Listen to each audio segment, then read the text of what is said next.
इंसान की ज़िंदगी का सबसे लंबा वक्त कौन सा होता है? यकीनन इंतज़ार का वक्त। इंतज़ार का ये वक्त जो बहुत लंबा जान पड़ता है, लेकिन कुछ इंतज़ार कभी ख़त्म नहीं होते। खुशी, जल्दी करो बेटा, स्कूल के लिए लेट हो जाएंगे। और मुझे भी तो ऑफिस जाना है ना। सुबह की जल्दीबाजी में झुंझलाती स्नेहा ने अपनी 4 साल की बेटी को आवाज़ लगाई। स्नेहा चंडीगढ़ में ही किसी कंपनी में काम करती है और एक सिंगल मदर है। बहुत ही सुलझी हुई और समझदार भी। देखने में एक साधारण सी कामकाजी लड़की है स्नेहा। मम्मा, खुशी की प्यारी आवाज़ स्नेहा के कानों में जैसे मिश्री की तरह मिठास घुल गई। स्नेहा अपनी सारी झुंझलाहट मानो भूल ही गई हो और बस खुशी की मुस्कान में खो गई। हाँ बेटा, स्नेहा ने खुशी को अपनी गोद में उठाते हुए बोला। मेरे पापा कहाँ हैं? खुशी ने बड़ी ही मासूमी और कुछ मायूसी से पूछा। स्नेहा कुछ कह नहीं पाई, बस न जाने क्यों उसकी आंखें भर आईं। इतने सालों में आज पहली बार खुशी ने अपने पिता से संबंधित कुछ पूछा था और स्नेहा के पास इसका कोई जवाब नहीं था। बस खुशी से ही पूछ लिया कि बेटा क्या हुआ, आपको पापा चाहिए? मम्मा आपसे प्यार नहीं करती क्या? खुशी ने स्नेहा की तरफ देखकर बस इतना ही कहा कि सबके पापा हैं, मेरे पास पापा नहीं है। स्नेहा को कुछ समझ नहीं आया कि आखिर वो क्या कहे। अब उसके पास न कोई जवाब था, न कोई तरीका कि उसे समझा सके। चलो, स्कूल के लिए लेट हो गए हैं, स्नेहा ने खुशी की बातों को दरकिनार करते हुए कहा और उसे स्कूल छोड़ने के लिए चली गई। खुशी को स्कूल छोड़ने के बाद स्नेहा ऑफिस के लिए निकल गई। उसका ऑफिस, खुशी का स्कूल और उसका घर तीनों थोड़ी थोड़ी ही दूरी पर थे। ऐसा स्नेहा ने बहुत सोच समझ कर किया था ताकि खुशी का ख्याल और ऑफिस साथ में संभाल सके। खैर, स्नेहा ऑफिस पहुंची, लेकिन न जाने क्यों आज उसका मन कुछ बेचैन था। शायद खुशी के सवाल ने आज उसे 5 साल बाद फिर अपने अतीत में जाने को मजबूर कर दिया था। फिर उसी वक्त में लौट जाने को मजबूर कर दिया था जब वो बहुत ही खुश और आंखों में भविष्य के हसीन सपनों को संजोए एक 18 साल की कॉलेज स्टूडेंट थी। स्नेहा ने अपनी ग्रेजुएशन की पढ़ाई दिल्ली विश्वविद्यालय से की थी। पढ़ने में एक एवरेज स्टूडेंट थी, लेकिन सपने बहुत थे उसकी आंखों में।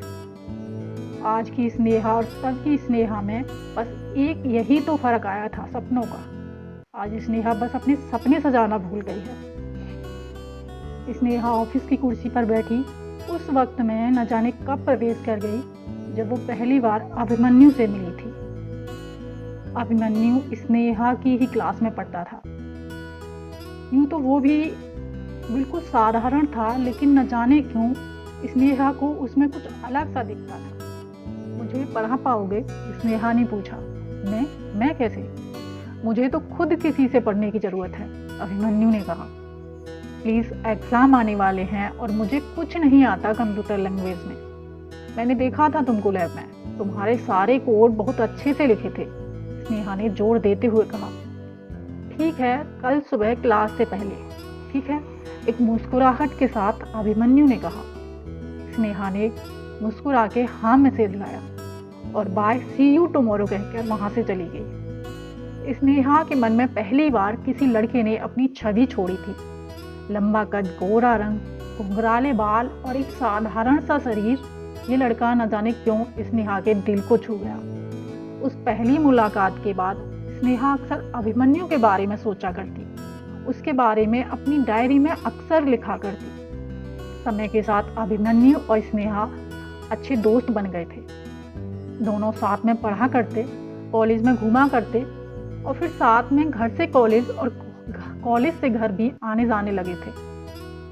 बहुत अच्छा समय था वो। स्नेहा बहुत खुश थी, उसे एक सच्चा दोस्त मिल गया था अभिमन्यु के रूप में। स्नेहा, प्रीति की आवाज से स्नेहा अपनी सोच के आसमान से वापस सच्चाई के धरातल पर उतर आई। प्रीति स्नेहा के ही ऑफिस में काम करती है और स्नेहा की अच्छी दोस्त भी है। क्या हुआ मैडम, आज कहाँ खोई हो? चाय पीने चलोगी? प्रीति ने स्नेहा से पूछा। नहीं यार, आज मन नहीं है, तुम लोग जाओ प्लीज, स्नेहा ने अपने लैपटॉप की तरफ मुड़ते हुए प्रीति को जवाब दिया। क्या हुआ तुझे, तू ठीक तो है ना? तबीयत तो ठीक है तेरी? प्रीति ने परेशान होते हुए पूछा। हाँ बाबा, बिल्कुल ठीक हूँ मैं, बस थोड़ा सर दर्द है, सोच रही हूँ हाफ डे ले लूँ। स्नेहा अपने सर को थोड़ा दबाते हुए बोली। ठीक है, तू बॉस से बात कर, वैसे भी आज ज़्यादा कुछ काम भी नहीं है। ओके, चल you take care of yourself, bye. Preeti चली गई।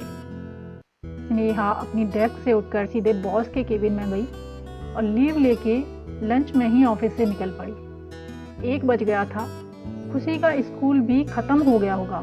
बस यही सोचकर स्नेहा सीधे खुशी के स्कूल चल दी। ऑफिस से ऑटो किया और ड्राइवर को स्कूल की तरफ जाने का बोलकर बैठ गई। मात्र 15 मिनट का रास्ता था, लेकिन जब इंसान कसमकस से भरा हुआ हो तो उसे कुछ वक्त की भी तन्हाई बहुत प्यारी लगती है, क्योंकि इस तन्हाई में वो अपने अतीत में झांक सकता है। स्नेहा, आई लव यू, ये 3 शब्द स्नेहा के कानों में पड़ते ही स्नेहा हड़बड़ा गई। अभिमन्यु उसके सामने एक अंगूठी लिए खड़ा था। उसके चेहरे पर मुस्कान थी। क्या मुझसे शादी करोगी? अभिमन्यु ने फिर से कहा। स्नेहा बेसुध बस सुने जा रही थी और अभिमन्यु को देखे जा रही थी। कुछ तो कहो प्लीज, अभिमन्यु थोड़ा डर कर बोला। स्नेहा तो जैसे किसी दूसरे जहां में थी। अभिमन्यु ने झकझोरा तो होश में आई और जैसे वो कब से इस पल का इंतजार कर रही हो। अभिमन्यु के गले लगकर जोर से चिल्लाई, हाँ हाँ, और कस कर अभिमन्यु को पकड़ लिया।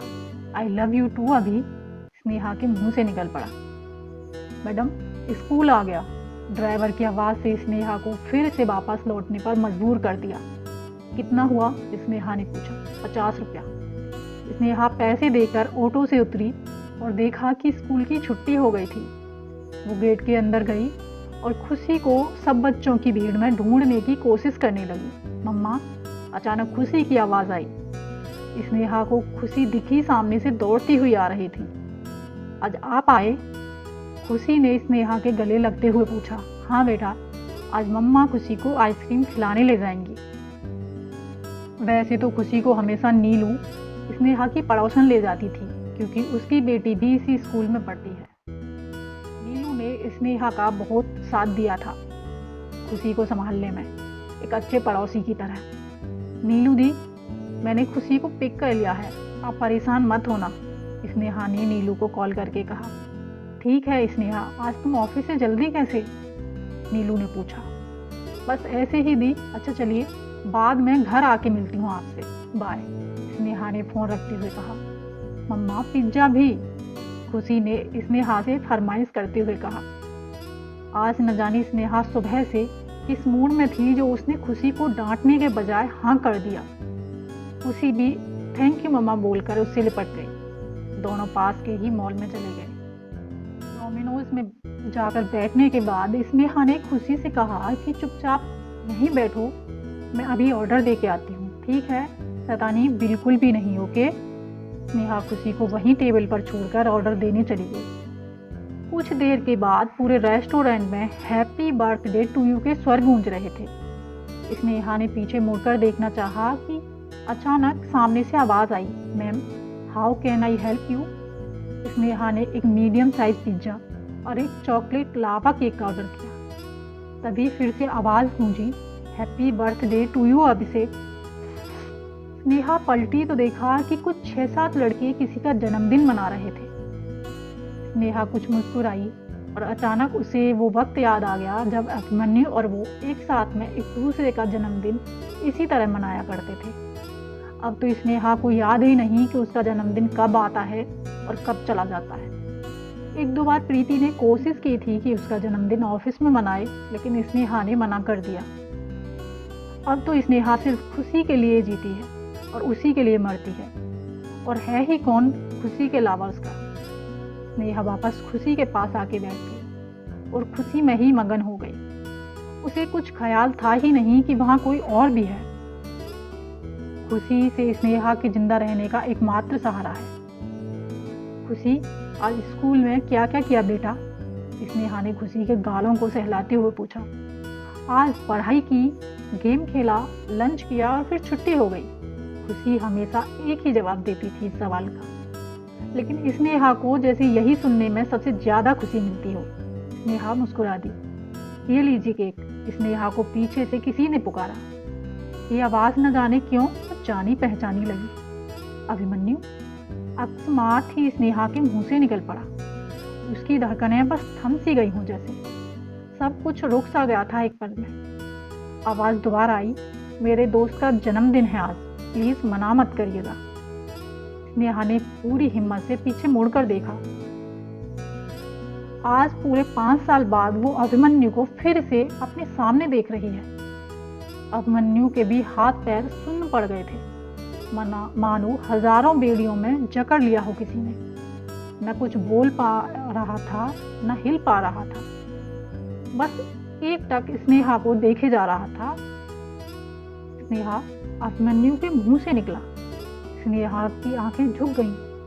वो नजर चुराकर अपना बैग उठाने लगी। अभिमन्यु ने उसे रोका। रुको तो सही प्लीज, इतने सालों बाद मिली हो, तुमने तो शादी करने के बाद कोई कांटेक्ट ही नहीं रखा। और कैसी चल रही है जिंदगी? तुम्हारे हस्बैंड कहाँ हैं? ये तुम्हारी बेटी है, बहुत ही प्यारी है, बिल्कुल तुम्हारी तरह। अभिमन्यु बस बोले जा रहा था। स्नेहा के मुंह से अब एक भी शब्द नहीं निकल रहा था। उसने अभिमन्यु की तरफ देखा और बस इतना ही कहा, हाँ ये मेरी बेटी है। इससे पहले कि अभिमन्यु कुछ और पूछता, स्नेहा ने पूछा, और तुम यहाँ कैसे? अभिमन्यु ने एक हल्की मुस्कान बिखेरते हुए कहा, मैं और आर्मी में ऑफिसर बन गया हूँ स्नेहा, 3 साल हुए। तुमने तो मेरा इंतजार किया ही नहीं। देखो आज तक कुंवारा भटक रहा हूँ। चंडीगढ़ में पोस्टिंग हुई है अभी हाल में, 1 हफ्ते पहले ही यहाँ आया हूँ। आज एक दोस्त का जन्मदिन था तो अच्छी बात है। अच्छा तो मैं चलती हूँ, लेट हो रहा है। स्नेहा ने अभिमन्यु से आंखें चुराते हुए कहा। लेकिन इतनी जल्दी? और तुम्हारा ऑर्डर? अभिमन्यु ने कहा। मैं पैक करवा लूंगी। स्नेहा काउंटर की तरफ चल देती है। पैकेट्स हाथ में लिए स्नेहा खुशी का हाथ पकड़ती है और चल देती है। फिर कब मिलोगी? तुम तो यहीं रहती होगी, अभिमन्यु ने पीछे से पुकारा। बदले में स्नेहा सिर्फ मुस्कुरा दी। ऑटो की तरफ बढ़ते हुए खुशी लगातार स्नेहा से पूछ रही थी, ये अंकल कौन थे मम्मा? कोई नहीं, बस ऐसे ही। खुशी की बातों को नज़रअंदाज करती स्नेहा अपनी आंखों को पोंछने लगी। ऑटो में बैठकर स्नेहा ने ऑटो वाले को वृंदावन कॉलोनी चलने को कहा। पूरे रास्ते स्नेहा अभिमन्यु और सिर्फ अभिमन्यु के बारे में ही सोच रही थी। सोच में डूबी हुई स्नेहा कब घर पहुंच गई उसे पता ही नहीं चला। खुशी का हाथ पकड़े बेसुध सी अपने घर में आ गई। मम्मा भूख लगी है, खुशी ने रोते हुए कहा। खुशी के रोने से स्नेहा का मन फिर से एक बार चेतना में आ गया। सॉरी बेटा, बस 2 मिनट, अभी खाना खिलाती हूँ खुशी को। स्नेहा किचन में गई और एक प्लेट में पिज्जा गर्म कर लाई। खुशी को खाना खिलाकर स्नेहा ने उसे सुला दिया। शाम के 4 बज गए थे। खुशी के बगल में लेटी स्नेहा बड़े ध्यान से दीवार पर लगी घड़ी को देख रही थी। सोचने लगी, अपने अतीत के पन्ने फिर से खोलने लगी। रह रहकर अभिमन्यु के शब्द उसके कानों में गूंज रहे थे। तुमने तो मेरा इंतजार किया ही नहीं स्नेहा। क्या सचमुच ऐसा था? क्या सचमुच मैंने इंतजार नहीं किया? ये सवाल खुद से ही पूछ रही थी स्नेहा।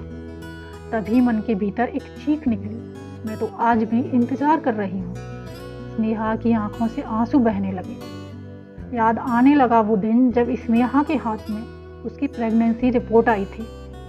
अपना सर पकड़कर बैठी हुई थी स्नेहा हॉस्पिटल के बाहर एक बेंच पर। इस सोच में डूबी कि अब क्या करेगी, कैसे सबको कहेगी कि वो बिन ब्याही माँ बनने वाली है, कैसे बताएगी सबको। फूट फूट कर रो रही थी। अबॉर्शन नहीं करवा सकती थी, बहुत देर हो चुकी थी। सोचा था कि अभिमन्यु से कहेगी कि शादी कर लेते हैं, कम से कम समाज की नज़र में, अपने घर वालों की नज़र में बेगुनाह बनने से बच जाएगी। ये समाज भी बहुत अजीब नियम बनाता है। पुरुष प्रधान समाज में बिन ब्याही माँ बनना अपराध है, लेकिन कोई पुरुष से एक सवाल भी नहीं पूछता। कहाँ हो तुम? मुझे तुमसे बहुत ज़रूरी बात करनी है, स्नेहा ने अभिमन्यु से कहा। मैं सीपी में हूँ, आ जाओ। मुझे भी तुमको बहुत कुछ ज़रूरी बताना है। अभिमन्यु खुशी से बोला। ठीक है, मैं आती हूँ, स्नेहा ने जवाब दिया। स्नेहा, मैं बहुत खुश हूँ आज। मेरा रिटन क्लियर हो गया है, 2 महीने बाद इंटरव्यू है और उसके बाद तुम्हारा अभिमन्यु लेफ्टिनेंट अभिमन्यु चौहान बन जाएगा। फिर 2 साल बाद हम शादी कर लेंगे। I am so happy. बस मेरा इंतज़ार करना तुम। स्नेहा सन्न होके बस अभिमन्यु को देखती रही। सीपी के उस पार्क में खड़ी स्नेहा अभिमन्यु की आंखों की चमक देखकर बस चुप यही सोच रही थी, इतना वक्त है ही कहाँ मेरे पास। स्नेहा, कुछ तो कहो ना। अभिमन्यु ने स्नेहा की खामोशी को तोड़ने का प्रयास किया। हाँ, स्नेहा के मुंह से निकला। क्या हाँ? तुम कुछ बताने वाली थी ना, बताओ क्या बताना था। अब तुम्हारी सुनूंगा मैं बस। अभिमन्यु मुस्कुराता हुआ बोला। कुछ नहीं, वो मैं कह रही थी कि मुझे नौकरी मिल गई है, अगले महीने ज्वाइनिंग है, मैं बेंगलोर जा रही हूँ। स्नेहा के मुंह से निकल पड़ा। अरे ये तो डबल खुशी की बात है, लेट्स सेलिब्रेट। अभिमन्यु बोल पड़ा। नहीं, मुझे जाना होगा घर, ये बहुत दफ़ा कॉल आई है, प्लीज़ फिर कभी। स्नेहा मुड़ जाती है। ये क्या बात हुई यार, चलो ठीक है फिर कभी। चलो एक बार गले तो मिल लो फिर चली जाना। अभिमन्यु ने स्नेहा को गले से लगा लिया। स्नेहा खुद को रोक नहीं पाई और रो पड़ी। अरे बाबा, क्या हुआ? इतनी भावुक क्यों हो रही हो? अभी तो यही हूँ तुम्हारे पास। अभिमन्यु ने स्नेहा के आंसू पोंछे। अलविदा अभिमन्यु, स्नेहा ने जाते हुए कहा। आज ये पहली बार था जब स्नेहा ने अलविदा कहा हो। अभिमन्यु को स्नेहा का बर्ताव अजीब लगा, लेकिन कुछ कहा नहीं उसने। मम्मा। खुशी उठ गई थी, आंखें मलती वो स्नेहा की ओर आ रही थी। स्नेहा ने खुशी को गोद में उठा लिया। खुशी ने अपने कोमल हाथों से स्नेहा की आंखों को छुआ। मम्मा, आप रो रही हो? नहीं तो बेटा। अपनी आंखों की नमी को पोंछते हुए स्नेहा ने खुशी से कहा। जाने कब ये आंसू स्नेहा की आंखों से बह निकले थे, खुद स्नेहा को भी नहीं पता। जाने कब उसका ये इंतजार बह निकला होगा उसकी आंखों से। शाम के 6 का समय हो गया था। स्नेहा खुशी को होमवर्क कराने में जुट गई। तभी डोरबेल बजी। स्नेहा उठकर दरवाजे की ओर गई। कौन है? स्नेहा, मैं हूँ, नीलू। नीलू की आवाज़ स्नेहा को सुनाई दी। दरवाज़ा खोलते हुए स्नेहा ने पूछा। हाँ नीलू दी, बोलो क्या हुआ? माफ़ कीजिएगा, मैं आपसे मिलने नहीं आई। अरे कोई नहीं स्नेहा। अच्छा सुनो, आज खाना मत बनाना तुम, मेरे घर एक छोटी सी पार्टी है, आ जाना प्लीज़। नीलू ने मुस्कुराकर न्योता दिया स्नेहा को। क्यों नीलू दी, कुछ खास बात है क्या? स्नेहा ने पूछा। अरे लगता है तुम भूल गई, आज मेरी शादी की सालगिरह है आज। नीलू कुछ शर्मा कर बोली। आई एम सो सॉरी नीलू दी, दिमाग से निकल ही गया था, मैं ज़रूर आऊँगी, स्नेहा ने कहा। दरवाज़ा बंद करके आई स्नेहा अलमारी में कुछ ढूंढने लगी। नीलू दी के लिए कोई अच्छी सी साड़ी ढूंढ रही थी तोहफे में देने के लिए। पहले याद रहा होता तो कुछ और अच्छा सा ले आती, वो बड़बड़ाई। एक साड़ी पर उसकी नज़र गई, उसने साड़ी निकाली और अच्छे से पैक करने लगी। खुशी इधर आओ, देखो तुम्हारी पिंक ड्रेस, आज तुम नीलू आंटी के यहाँ यही पहन कर जाना, बिल्कुल प्रिंसेस लगेगी मेरी खुशी। स्नेहा ड्रेस को देखते हुए कहने लगी। स्नेहा जल्दी जल्दी तैयारियां करने लगी।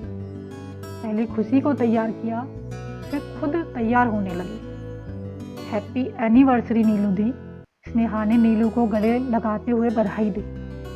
अरे आओ आओ स्नेहा, तुम्हारा ही इंतज़ार कर रही थी मैं, नीलू ने स्नेहा को अंदर आने का इशारा करते हुए कहा।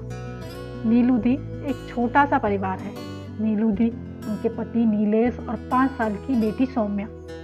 आज उनकी 10वीं सालगिरह है, उसी की पार्टी है। स्नेहा की ज़िंदगी में नीलू दी का परिवार एक उम्मीद की किरण बनकर आया था। जब आज से 5 साल पहले वो छोटी सी खुशी को लेकर चंडीगढ़ आई थी, बहुत मदद की थी नीलू दी ने स्नेहा की। फिर चाहे खुशी को संभालना हो या स्नेहा के अकेलेपन का साथी बनना। रात के 9 बज गए थे। केक कट किया जा रहा था। सब नीलू दी और नीलेश जी को बधाई दे रहे थे। स्नेहा भी नीलू दी को तोहफा देते हुए बोली, शादी की सालगिरह बहुत बहुत मुबारक हो आपको। नाना स्नेहा, सिर्फ इससे काम नहीं चलेगा, आज तुम्हें गाना सुनाना पड़ेगा। नीलेश बोल पड़े। नहीं, मैं कैसे? स्नेहा ने मना करने के अंदाज में कहा। क्या नहीं, इतना तो कर ही सकती हो ना तुम, गाओ ना प्लीज। नीलू दी भी जोर दे के कहने लगी। ठीक है, स्नेहा मान गई। स्नेहा की आवाज गूंज गई पूरे घर में। क्या बात है स्नेहा, बहुत खूबसूरत। नीलू और नीलेश बोले। ये गाना स्नेहा अभिमन्यु का पसंद का गाना था। इस गाने के लफ्ज फिर से स्नेहा को अभिमन्यु के पास ले गए। पार्टी खत्म हुई, सब मेहमान अपने घर जाने लगे। स्नेहा ने भी इजाज़त ली और अपने घर वापस आ गई। रात काफ़ी हो चुकी थी। खुशी को सुलाने के बाद स्नेहा अपनी बालकनी में आकर बैठ गई। आज उसकी आंखों में नींद नहीं थी। घड़ी की टिक टिक से रात की खामोशी टूट रही थी। समय 11:30 बज रहे थे और स्नेहा ठंडी हवा के झोंकों में झूलती हुई फिर से उस वक्त में जा पहुंची जब उसका सब कुछ एक पल में खत्म हो गया था। नाक कटवा दी तूने, किसी को मुंह तक नहीं दिखा पाएंगे हम अपना। क्या इसी दिन के लिए हमने तुझे पढ़ाया लिखाया था? स्नेहा की माँ ने उस पर चीखते हुए ताना कसा। स्नेहा के पिता ने तो उससे बात तक नहीं की थी जब से उन्हें स्नेहा की प्रेगनेंसी का पता चला था। स्नेहा फूट फूट कर रोती रही, बस घर में कैद होकर रह गई थी। 2 बार खुदकुशी करने की भी कोशिश की थी उसने, पर बच गई। शायद अभी उसकी जिंदगी में इंतजार का वक्त पूरा नहीं हुआ था। स्नेहा के पिता ने अभिमन्यु के घर वालों से बात करने की कोशिश की, लेकिन अभिमन्यु के माता पिता रिश्ते से साफ मुकर गए। अभिमन्यु घर पर नहीं था उन दिनों, अपने कुछ दोस्तों के साथ मसूरी गया था। अभिमन्यु की माँ ने स्नेहा को चरित्रहीन तक कह दिया था। उसके बाद तो जैसे स्नेहा टूट गई थी। घर वालों ने स्नेहा को घर से दूर उसकी मौसी के यहाँ कलकत्ता भेज दिया। वहीं स्नेहा ने खुशी को जन्म दिया था। खुशी उसकी ज़िंदगी में सचमुच एक खुशी बनकर आई थी। स्नेहा खुशी को बहुत प्यार करती थी। बच्ची हुई है जीजे, क्या करना है अब? स्नेहा की मौसी ने उसकी माँ को खबर दी। करना क्या है, छोड़ आना किसी अनाथ आश्रम में। स्नेहा को वापस भेज दो, जल्दी ही उसकी शादी कर देंगे, स्नेहा की माँ ने जवाब दिया। स्नेहा को जब इस बात का पता लगा कि वो मानो बिखर सी गई हो, उसने तुरंत अपने पिता से बात की। पापा, ये मेरी बेटी है, मैं इसे कैसे छोड़ सकती हूँ ऐसे? स्नेहा ने भरे गले से कहा। तो क्या करोगी इसका? जब दुनिया पूछेगी कि इसका बाप कौन है, इसका तो क्या जवाब दोगी? देखो स्नेहा, भलाई इसी में है कि इसे अनाथ आश्रम भेज दो और अपनी जिंदगी की नई शुरुआत करो, स्नेहा के पिता ने समझाते हुए कहा। लेकिन पापा, स्नेहा रोने लगी। लेकिन कुछ नहीं, पहले बहुत परेशान करके रखा है तुम्हें, अब बहुत हुआ, इस पाप से छुटकारा पाओ और शादी कर लो ताकि हमारी कुछ तो इज्जत रह जाए इस समाज में, स्नेहा के पिता ने गुस्से में कहा। नहीं, ये मेरे साथ ही रहेगी, ये मेरा आखिरी फैसला है। स्नेहा आंसू पोंछते हुए खड़ी हुई। तो फिर जाओ तुम भी इसके साथ यहाँ से, फिर कभी अपनी शकल हमें मत दिखाना, समझ लेंगे हमारी कोई बेटी थी ही नहीं कभी, स्नेहा के पिता ने उसे धमकाते हुए कह दिया था। उस दिन के बाद स्नेहा चंडीगढ़ आ गई। लोगों ने बहुत सवाल किए स्नेहा से, खुशी के बारे में, उसके पिता के बारे में, न जाने क्या क्या सुनना पड़ा था। आशाएं आशाएं गाने की मधुर ध्वनि स्नेहा के कानों पे पड़ी। अलार्म बज रहा था, सुबह के 6 बज गए थे। रात स्नेहा बालकनी में कुर्सी पर ही सो गई थी। सुबह उठी तो हल्का जुकाम हो गया था। उठकर अपने कामों में लग गई। नाश्ता तैयार किया, खुद तैयार हुई, फिर स्कूल छोड़ने चली गई। खुशी को स्कूल ड्रॉप करके लगभग 9:30 बजे स्नेहा ऑफिस में दाखिल हुई। गुड मॉर्निंग मैम, रिसेप्शन पर बैठी लड़की ने कहा। गुड मॉर्निंग, स्नेहा मुस्कुराकर चली गई। आज ऑफिस का माहौल कुछ अजीब सा जान पड़ता है। सब इतने उत्साह में थे, एक दूसरे से किसी पार्टी के बारे में डिस्कस कर रहे थे। लड़कियां अपनी ड्रेस सोच रही थी। स्नेहा सबसे बेखबर अपने डेस्क पर आके बैठ जाती है और काम करना शुरू करती है। अपने काम में व्यस्त स्नेहा को पता ही नहीं चला कि कब लंच ब्रेक हो गया। हेलो मैडम, क्या हाल है तुम्हारे? तबीयत ठीक हुई या नहीं? लंच करने चलें? प्रीति ने स्नेहा की तरफ आते हुए कहा। हाँ, मैं ठीक हूँ, चलते हैं, बस 2 मिनट, स्नेहा ने लैपटॉप बंद करते हुए कहा। 10 मिनट के बाद स्नेहा और प्रीति कैंटीन में थी। तो परसों पार्टी में आ रही है ना तू?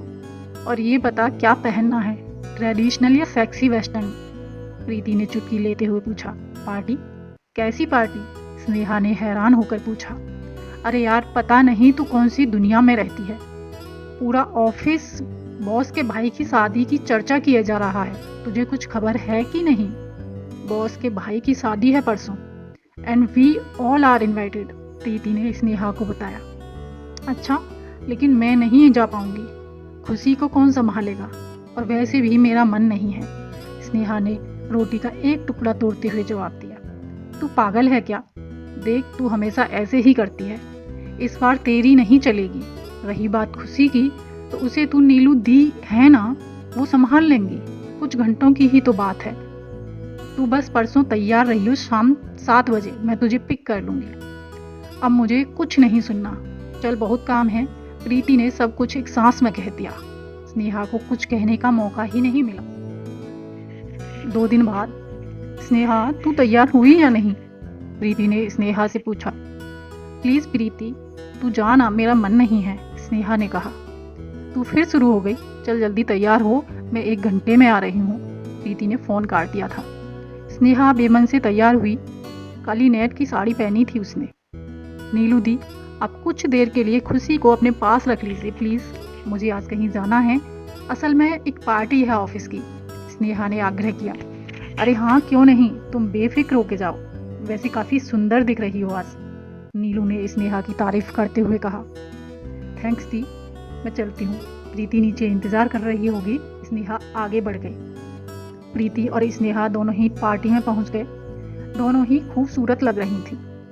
ये पार्टीज ही तो लड़कियों के लिए मौका होती हैं सजने संवरने के लिए। बहुत ही खूबसूरत हॉल था, जगमग लाइट, फूल, परफ्यूम की खुशबू से महक रहा था पूरा हॉल। स्नेहा और प्रीति पहले तो अपने ऑफिस के कुछ लोगों से मिले, फिर एक जगह पर जाकर बैठ गए। अक्टूबर का महीना था, मौसम एकदम सुहावना था। स्नेहा चारों तरफ नजरें घुमाकर देख रही थी। प्रीति अपने कुछ और दोस्तों से बातों में लग गई। स्नेहा अपने फ़ोन में कुछ देखने लगी। अचानक पीछे से स्नेहा को एक आवाज़ सुनाई दी। स्नेहा, किसी ने उसका नाम पुकारा था। पीछे मुड़कर देखा तो सूट पहने और एक हाथ में वाइन का गिलास लिए अभिमन्यु उसके सामने खड़ा था। स्नेहा कुछ हड़बड़ा सी गई। उसे कोई उम्मीद नहीं थी कि अभिमन्यु यहाँ होगा। तुम यहाँ कैसे? अभिमन्यु ने सवाल किया। मेरे बॉस के भाई की शादी है तो, स्नेहा ने जवाब दिया। ओह, और वो तुम्हारे बॉस का भाई असल में मेरा दोस्त है, आर्मी में ही है वो भी, अभिमन्यु बोल रहा था। अच्छा, तुम्हारे हस्बैंड नहीं आए? और तुम्हारी वो बेटी बहुत ही प्यारी है, वो उसे नहीं लाई? अभिमन्यु ने पूछा। नहीं, वो मेरे, एक्सक्यूज़ मी, स्नेहा अभिमन्यु के सवाल के जवाब दिए बिना ही वहाँ से चली गई। प्रीति, मुझे घर जाना है प्लीज़, मुझे कुछ ठीक नहीं लग रहा, मेरी तबीयत ठीक नहीं है, स्नेहा ने प्रीति के पास जाके कहा। इतनी जल्दी? अभी तो, अच्छा खाना तो खा लो फिर चलते हैं, प्रीति ने कहा। नहीं प्लीज़, मुझे अभी जाना है, चलो ना, स्नेहा ने अपना सर पकड़ लिया। स्नेहा, तुम ठीक तो हो? प्रीति बोली। कुछ ही देर में स्नेहा का पूरा शरीर पसीना पसीना हो गया और वो चक्कर खाकर गिर पड़ी। प्रीति स्नेहा को संभालने के भरकस प्रयास करने लगी। आसपास भीड़ जमा होने लगी। तभी भीड़ में से अभिमन्यु निकल कर आया और स्नेहा को गोद में उठाकर एक कुर्सी पर बिठा दिया। स्नेहा को होश में लाने की कोशिश की जाने लगी। What happen? भीड़ में से एक नौजवान बोल पड़ा। Hey Atul, doctor Atul please check her, Abhimanyu बोला। डॉक्टर अतुल आर्मी में ही डॉक्टर हैं और अभिमन्यु का दोस्त भी। बहुत ज़्यादा स्ट्रेस की वजह से ब्लड प्रेशर लो हो गया था, इनको रेस्ट की ज़रूरत है और ये दवाइयाँ दे देना, ठीक हो जाएंगी। थैंक्स यार, अभिमन्यु ने अतुल से हाथ मिलाते हुए कहा। स्नेहा भी अब कुछ होश में आने लगी थी। प्रीति उसे सहारा देते हुए चल रही थी। अभिमन्यु उनके साथ ही था। मैं आप दोनों को घर छोड़ देता हूँ, चलिए। अभिमन्यु ने मदद का हाथ आगे बढ़ाया। प्रीति ने मुस्कुराकर मंजूरी दे दी थी, लेकिन स्नेहा ना कहने की कोशिश करने लगी, लेकिन प्रीति ने उसे रोक दिया। अभिमन्यु ने अपनी कार निकाली और पीछे का दरवाजा खोलकर दोनों को बैठने का इशारा किया। प्रीति ने स्नेहा को पीछे की सीट पर बिठाया और खुद आगे की सीट पर बैठ गई। गाड़ी चलने के कुछ वक्त में ही स्नेहा की आंख लग गई और वो पीछे की सीट पर ही सो गई। तो आप भी इनके साथ ही काम करती हैं? अभिमन्यु ने प्रीति से पूछा। हाँ, मुस्कुराती हुई प्रीति ने जवाब दिया। ऐसे ही कुछ बातों में वृंदावन कॉलोनी आ गई। अभिमन्यु ने देखा कि स्नेहा सो चुकी है। प्रीति ने उसे उठाने की कोशिश भी की, लेकिन वो उठने का नाम ही नहीं ले रही थी। अभिमन्यु ने इशारे से प्रीति को रुकने के लिए कहा और स्नेहा को अपनी गोद में उठा लिया। प्रीति आगे आगे चलने लगी और गोद में स्नेहा को उठाए अभिमन्यु उसके पीछे पीछे। स्नेहा को इतने करीब से बहुत अरसे बाद देखा था उसने, इसलिए उसके चेहरे से नजर ही नहीं हटा पा रहा था। एक तरफ प्रीति ने स्नेहा के बैग से चाबी निकालकर दरवाजा खोल दिया था। अभिमन्यु ने स्नेहा को बेड पर लिटा दिया और बस एक टक उसके चेहरे को देख रहा था। अरे, इतनी जल्दी आ गई तुम? नीलू दी की आवाज सुनाई दी। स्नेहा को ऐसे बेसुध बिस्तर पर लेटा देख कुछ परेशान हो गई। क्या हुआ इसे? और ये कौन है? नीलू ने अभिमन्यु की तरफ देखते हुए प्रीति से पूछा। ये अभिमन्यु जी हैं। स्नेहा की तबीयत खराब हो गई थी तो हमें छोड़ने आए हैं, प्रीति ने जवाब दिया। नमस्ते, बैठिए ना, नीलू ने अभिमन्यु का अभिवादन करते हुए कहा। नहीं, बस मैं चलता हूँ।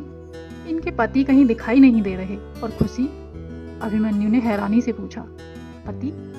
स्नेहा सिर्फ अपनी बेटी खुशी के साथ यहाँ रहती है, नीलू ने प्रीति की तरफ देखते हुए कहा। मतलब? तो फिर इनके पति वो कहाँ हैं? अभिमन्यु और भी हैरत में पड़ गया। मालूम नहीं, न स्नेहा ने कभी बताया, न हमने इस बारे में कुछ पूछा। पति सुनकर अक्सर वो उदास हो जाया करती थी, नीलू बोली। प्रीति का फोन बज पड़ा। जल्दी से फोन उठा लिया, कहीं स्नेहा जाग न जाए। हाँ माँ, नहीं, आज स्नेहा के साथ, उसके साथ ही रुक रही हूँ। सुबह यहीं से ऑफिस चली जाऊंगी। ठीक है माँ, बाय, प्रीति ने फोन रखा।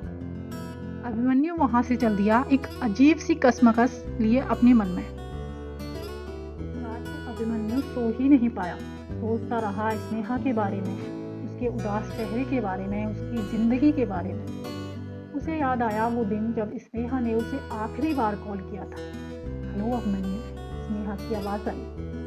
ओ हेलो स्नेहा, कैसी हो? अभिमन्यु ने पूछा। मैं ठीक हूँ, मुझे तुम्हें कुछ बताना था अभी, स्नेहा ने कहा। बोलो ना, क्या बात है? मैं शादी कर रही हूँ। आई एम सॉरी अभी, प्लीज़ मुझे कभी कांटेक्ट मत करना। इट्स ओवर नाउ, स्नेहा ने सब कह दिया। व्हाट, पागल हो गई हो क्या तुम? मैंने कुछ किया है क्या? प्लीज़ ऐसे मत करो मेरे साथ।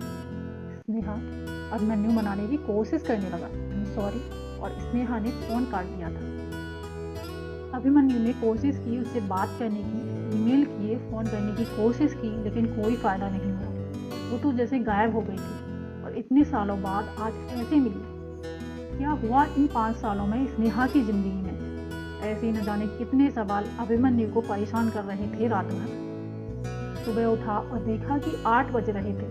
आज काफ़ी देर तक सोता रहा वो। शायद रात भर सो नहीं पाया था ठीक से। स्नेहा के ख्यालों से गिरा अभिमन्यु नहाने के लिए चला गया। जाने आज उसे क्या सूझी कि सुबह 10 बजे ही अपने घर से निकलकर सीधे स्नेहा के घर की ओर चल दिया। सोचता हुआ स्नेहा के बारे में। स्नेहा, मैं निकल रही हूँ यार, बहुत देर हो गई है ऑफिस के लिए। You take care yourself. Preeti ने जैसे ही दरवाज़ा खोला, अभिमन्यु उसके सामने खड़ा था। अरे आप? प्रीति ने अभिमन्यु से पूछा। वो मैं, अभिमन्यु कुछ कहता इससे पहले ही प्रीति ने स्नेहा को आवाज़ दी। स्नेहा, देखो कौन आया है, आप बैठिए, मुझे देर हो रही है, मैं चलती हूँ। स्नेहा अंदर ही है, प्रीति चली गई। अभिमन्यु अंदर आया। स्नेहा को अपने सामने देखकर कुछ कहता इससे पहले स्नेहा ही बोल पड़ी। तुम यहाँ क्यों बार बार मेरे सामने आ जाते हो? स्नेहा नजरें चुराती हुई बोली। कैसी हो अब तुम? अभिमन्यु ने चिंता दिखाते हुए कहा। ठीक हूँ, स्नेहा बिना देखे ही जवाब दिया। स्नेहा, तुम्हारा पति कहाँ है? और क्या नाम बताया था तुमने उसका? क्या काम करते हैं? अभिमन्यु ने सारे सवाल एक साथ पूछ डाले। पति? वो मेरे पति। स्नेहा को कोई जवाब ही नहीं सूझ रहा था। क्या हुआ, नाम ही भूल गई क्या? अभिमन्यु ने हंसते हुए कहा। स्नेहा चुप थी। अच्छा, तुम्हारी शादी की सालगिरह कब आती है, बताओ तो। इस बार मैं तुमको बहुत खास तोहफा दूंगा, अभिमन्यु कहता रहा। स्नेहा उसकी तरफ देख रही थी। बताओ भी अभी। वो स्नेहा के मुंह से कुछ नहीं निकला। अभिमन्यु उसकी तरफ देख रहा था। कमाल की बात है स्नेहा, तुम्हें तो कुछ याद भी नहीं है, अभिमन्यु बोलता रहा।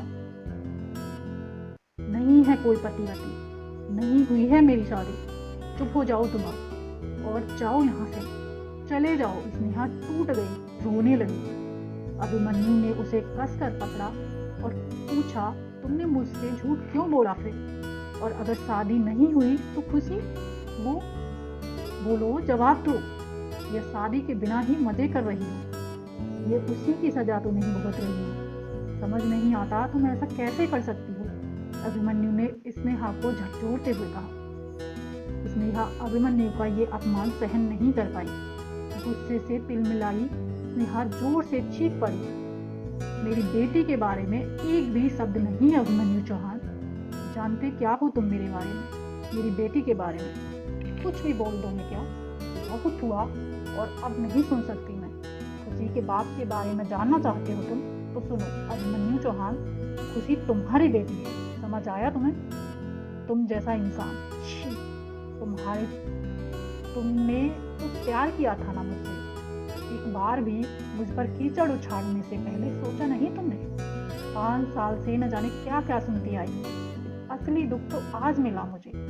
जिस इंसान से आज तक बेइंतहा मोहब्बत करती आई, इंतजार करती आई, वो तो। इतना कहकर स्नेहा जमीन पर गिर गई, फूट फूट कर रोने लगी। दिल तो आज टूटा था उसका। अभिमन्यु निशब्द स्नेहा को देखे जा रहा था। उसे समझ ही नहीं आ रहा था ये सब क्या हुआ था उसकी जिंदगी में। उसे तो कुछ खबर ही नहीं थी। खुशी मेरी बेटी? अभिमन्यु की आंखों में आंसू थे। नहीं, वो सिर्फ मेरी बेटी है, समझे तुम? स्नेहा गुस्से से चीखी।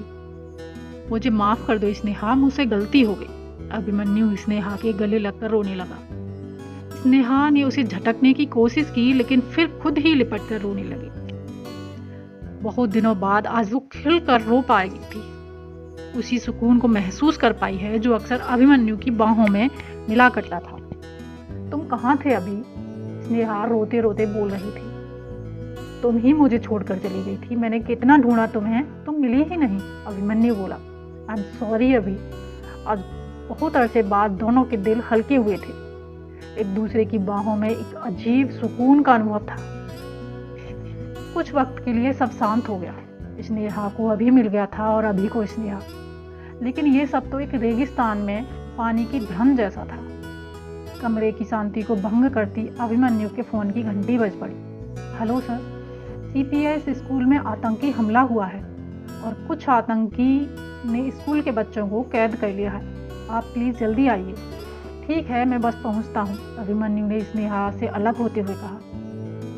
मुझे अभी जाना होगा। यहाँ पास ही के किसी सीपीएस स्कूल में टेररिस्ट अटैक हुआ है। अभी ने स्नेहा के चेहरे को अपने हाथों में भरकर कहा। अभी जैसे ही मुड़ा, स्नेहा के मुंह से निकला खुशी। अभिमन्यु पलटा। क्या हुआ स्नेहा? खुशी। अभी खुशी। स्नेहा कुछ बोल ही नहीं पा रही थी। बोलो क्या हुआ खुशी को? अभिमन्यु परेशान होकर बोला। खुशी उसी स्कूल में है अभी। वो उसी स्कूल में पढ़ती है। स्नेहा बिलख पड़ी। और अभिमन्यु ने अपनी दोनों हाथों से अपने बालों को पकड़ लिया। कुछ नहीं होने दूंगा उसे, मैं लेके आऊंगा उसे बिल्कुल सही सलामत, प्रॉमिस। इतना कहकर अभिमन्यु उठा। स्नेहा रोते हुए उसके पीछे दौड़ पड़ी। मैं भी आती हूँ तुम्हारे साथ प्लीज। अभिमन्यु और स्नेहा दोनों स्कूल पहुंचे। चारों तरफ लोकल पुलिस और आर्मी के जवान नजर आते हैं। लोगों की भीड़ और उस पर काबू पाती पुलिस। स्नेहा तुम यहीं रुको, मैं अंदर जाता हूँ। अभिमन्यु स्नेहा को वहीं छोड़कर आगे बढ़ जाता है। कुछ दूर जाकर वापस लौट कर कहता है, परेशान मत होना, विश्वास रखो, खुशी को सही सलामत वापस लेकर आऊँगा, मेरा इंतजार करना स्नेहा। अभिमन्यु इतना कहकर चला जाता है। कितने टेररिस्ट हैं और बच्चे? अभिमन्यु साथ चल रहे एक जवान से सवाल करता है, सर अंदाजा है कि कम से कम 10 टेररिस्ट हैं और अंदर 300 बच्चे और 50 बाकी लोग हैं। कोई डिमांड नहीं की अभी तक इन लोगों ने। सारी जानकारी हासिल करने के बाद अभिमन्यु स्कूल के अंदर जाने की तैयारी करने लगा। लगभग 10 घंटों की लंबी मुठभेड़ के बाद सारे आतंकी मारे गए और सभी बच्चों और टीचर्स को सही सलामत स्कूल के बाहर निकाल लिया गया। स्नेहा बेसब्री से खुशी और अभिमन्यु को लौटने का इंतजार कर रही थी। मम्मा, खुशी की आवाज़ कानों में पड़ी और फिर कुछ देर के बाद एक जवान की गोदी में खुशी को आते देखने लगी स्नेहा। उसके दिल में सुकून था, आंखों में आंसू कि अभी और खुशी दोनों सही सलामत लौट रहे हैं। कुछ देर के बाद जब वो जवान पास आया तो स्नेहा ने देखा कि वो उसका अभी नहीं था। जवान ने खुशी को स्नेहा की गोद में दे दिया और जब वो पलटकर जाने लगा तो एकाएक स्नेहा के मुंह से निकल पड़ा, अभिमन्यु चौहान, वो भी तो अंदर गए थे। जवान ने पीछे आ रहे स्ट्रेचर की तरफ इशारा किया। स्नेहा स्ट्रेचर की तरफ गई तो अभिमन्यु खून से लथपथ आंखें मूंदे पड़ा था। स्नेहा ने जवान से पूछा तो उसने सिर्फ अपना सिर झुका दिया। अभिमन्यु चला गया था हमेशा के लिए। स्नेहा चीख पड़ी, अभिमन्यु को देखकर बिखर गई। स्नेहा को ऐसे रोते देख खुशी ने पूछा, मम्मा ये अंकल कौन है, इनको क्या हुआ? स्नेहा के मुंह से सिर्फ इतना ही निकल पाया, पापा, तुम्हारे पापा हैं ये।